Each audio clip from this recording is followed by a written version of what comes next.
Acabou de ser aprovada uma lei pelo governador Tarcísio, que é uma lei que vai valer no estado de São Paulo, e é uma lei horrível, horrível para todo mundo que está dentro do meio de criação de animais, e é horrível para, de forma geral, as pessoas que têm cães de forma consciente. Eu vou explicar por quê.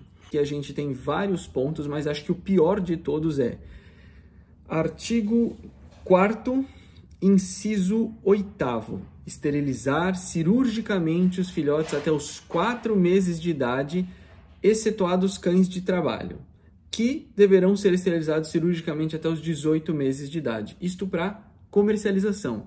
Então, hoje, os cães e gatos vendidos dentro do estado de São Paulo, de acordo com essa lei, só poderão ser vendidos a partir dos 4 meses de idade e castrados. A gente tem aqui que os cães só poderão ser comercializados a partir de 120 dias. Aqui a gente tem 2 problemas principais. O primeiro, o animal que vai ser vendido castrado, ele não passou pela adolescência. E isso faz com que o animal possa ter vários tipos de problema, entre eles problema osteoarticular, aumento de prevalência de câncer e um monte de outras coisas que deveria ser decisão individual de quem comprou castrar ou não o cão. Isso a gente entende que o objetivo da lei é tentar impedir, por exemplo, uma criação de fundo de quintal ou abandono de cães que vão procriar na rua, de modo a diminuir a população de cães de rua. Mas aí a gente tem que a população de cães de rua não é de cães de raça. Isso aqui a gente está falando de comercialização de cães e gatos de raça. E os cães e gatos que estão na rua não são de raça. A população de cães vira-latas SRD no Brasil é uma população que é originariamente que vive uma parte dela a vida toda na rua. Os vira-latas que estão na sua cidade, na minha cidade, eles não foram cães que eram domiciliados e foram abandonados. Não, é uma população que se desenvolve, cria e sobrevive na rua desde que os portugueses trouxeram cães para o Brasil. Então é uma população de cães que sobrevive à margem da sociedade há muito tempo. Diferentemente dos Estados Unidos, por exemplo, onde você tem cães de rua que são cães de raça, que são abandonados. No Brasil, a gente não tem isso. Você já viu um Golden na rua? Não? Você já viu um pastor alemão abandonado? Um Border Collie abandonado? Um Spitz alemão? Raça pequena ainda, toda ONG que está ouvindo isso aqui sabe. Raça pequena, se você abandona na rua, no dia seguinte alguém já pegou. Shih Tzu, Lhasa, Lulu da Pomerânia, Yorkshire, essas raças não ficam na rua. Porque as pessoas gostam de cão de raça e elas acabam pegando. Agora, o vira-lata fica na rua. E essa lei não muda em nada a situação dos vira-latas, em absolutamente nada. Porque você vender um indivíduo castrado não interfere nessa população. E pior, você pega um indivíduo que poderia ter uma saúde boa e você compromete a saúde dele para a vida adulta toda. Isso não sou eu que estou falando, não, Henrique. É a literatura hoje que já aponta em milhões de artigos de que não é interessante castrar o animal, às vezes de forma geral, e não é interessante castrar o animal, principalmente, existe um relativo consenso na literatura veterinária em relação a isso, que não se deve castrar animal antes da adolescência, não se deve castrar animal infantil. Você está fazendo uma castração pré-puberty ali que vai gerar um monte de problema para esse animal quando ele crescer. E não é mais escolha sua quando você compra o cão. Vou comprar o cão castrado. Porque existem canis que vendem só cães castrados e eles fazem isso porque é reserva de mercado. Por exemplo, um canil de um cão Basenji, exemplo, que não é um cão que tem muito no Brasil. Então o preço dele vai lá em cima. Aí o canil já vende castrado porque ele não quer que ninguém pegue esse cachorro, cruze e conflite ali, gere uma competição com ele. Então já tem muitos canis que fazem esse processo de venda já castrado, só que tem muitos canis e os melhores canis não vendem castrado. Os canis que fazem um trabalho consciente, que fazem um trabalho com exame genético, com exames de imagem, com seleção de temperamento, esses canis normalmente não vendem castrados porque eles sabem que é ruim para o indivíduo ser castrado assim tão novo. Então, a legislação só está beneficiando práticas ruins de canis que querem fazer reserva de mercado e já vendem o animal castrado. E aí a gente tem um outro ponto aqui que acaba gerando um problema, que essa lei obriga o canil a ficar com o filhote até os 4 meses. Ou seja, se você quiser pegar o filhote antes, você não pode. O canil não pode comercializar no estado de São Paulo um cachorro antes dos 4 meses. E o que isso faz? Faz com que o filhote fique até os 4 meses no canil. Então, durante todo o período de socialização, que dura até 12, 14 semanas, quem vai ter que fazer a socialização é o canil. E tem canil que faz, os canis bons, conscientes, que eu falei para vocês, mas tem canis que não fazem. E aí, o artigo também coloca, não se deve separar o animal da mãe antes das 6 semanas ou 8 semanas de vida. A gente tem literatura que fala que separar o filhote antes dos 8 semanas, 6 semanas é ruim para o filhote? Sim, a gente tem um monte. E o artigo a lei está tentando cobrir isso. Só que você obrigar o filhote a ficar até os 4 meses no canil faz com que o filhote perca o período de socialização. E os artigos que falam que separar o filhote da mãe é ruim, eles fazem ressalvas. E esse artigo aqui antigo, bem tradicional, que fala sobre esse tema de separação precoce, ele diz: cães que são separados antes das 6 semanas têm um efeito negativo na condição física, no ganho de peso, comparado com os animais que ficam com a mãe até os 12 semanas. Então, beleza. Então vamos deixar os filhotes mais tempo com a mãe.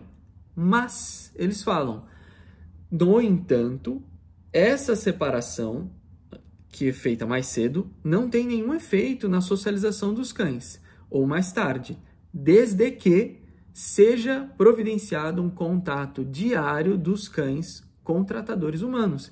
E muitos canis não vão fazer isso. Muitos canis não vão fazer um protocolo de socialização, muitos canis não vão interagir individualmente com os filhotes. O que vai acontecer? O filhote vai ficar até os 4 meses sem interação nenhuma, e quando ele for sair, já fechou o período de socialização, então a gente vai ver um aumento de cães agressivos, medrosos e com muito mais dificuldade em se adaptar à nossa vida em sociedade. E aí tem um ponto que é bom nessa legislação, é que está proibida a venda e exposição em janelas, vitrines de cães e gatos. Isso, perfeito, era para ser proibido mesmo. Mas qual que é o grande ponto falho dessa lei? Que infelizmente quem elaborou não pensou nisso. Eles estavam tentando coibir, de uma certa forma, nessa lei, os canis de fundo de quintal. Só que essa lei não muda nada para o canil de fundo de quintal. Porque o canil de fundo de quintal pode ter alguma dificuldade de ter que ficar com os filhotes até os 4 meses? Sim, só que isso vai estar dificultando muito mais a vida do bom canil do que do canil de fundo de quintal. Principalmente por quê? E aqui no artigo 7 a gente vê por quê. A comercialização de cães e gatos domésticos por plataformas digitais deverá observar os dispostos no artigo 5º e 6º. Que no artigo 5º e 6º ele fala que tem que ter cadastro CNPJ, tipo uma questão geral de formação de canil aqui. Só que é permitido comercialização por plataformas digitais. Então pode ter anúncio de cão no Facebook, pode ter anúncio de cão no Mercado Livre, pode ter anúncio de cão no LX, pode ter anúncio de cão em várias plataformas digitais e marketplace. Aí eu te pergunto, você acha que alguém que comercializa cães fazendo esses tipos de anúncios são pessoas que vende e comercializa por plataformas de internet, vende o cão pela internet lá no Mercado Livre? Você acha que essa pessoa é um bom criador? Evidentemente que não. Se você entrar no LX hoje no Mercado Livre, você vai achar um monte de cachorro de fundo de quintal. E o problema de cachorro de fundo de quintal é tutores que querem pagar barato e não têm o mínimo de consciência. Então, na realidade, para a gente combater os canis de fundo de quintal, a gente tem, primeiro, um processo educativo grande e, segundo, tem que haver proibição de comercialização por plataformas digitais, porque nenhum criador bom que se preze vai vender o cachorro na internet. Nenhum. Todos os criadores bons vão selecionar e filtrar os tutores e os compradores. Criador bom praticamente não quer vender o cachorro porque ele quer filtrar muito bem para quem que o cachorro está indo. E se esta lei permite que o criador tenha vendas digitais de cães, comercialização por plataforma digital, você está simplesmente piorando de uma forma geral a venda e comercialização de cães por bons criadores e dificultando para esses bons criadores e facilitando. Ou seja, tá tudo bem vender pela internet desde que você castre o cachorro. E aí o que acontece?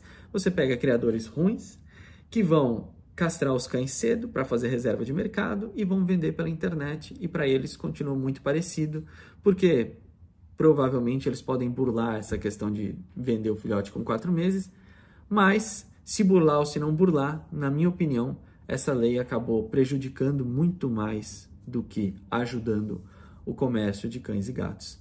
E o ponto principal negativo é a obrigatoriedade da castração cirúrgica para os animais antes dos 4 meses, que a gente já sabe e é consenso na literatura que isso faz mal para os cães.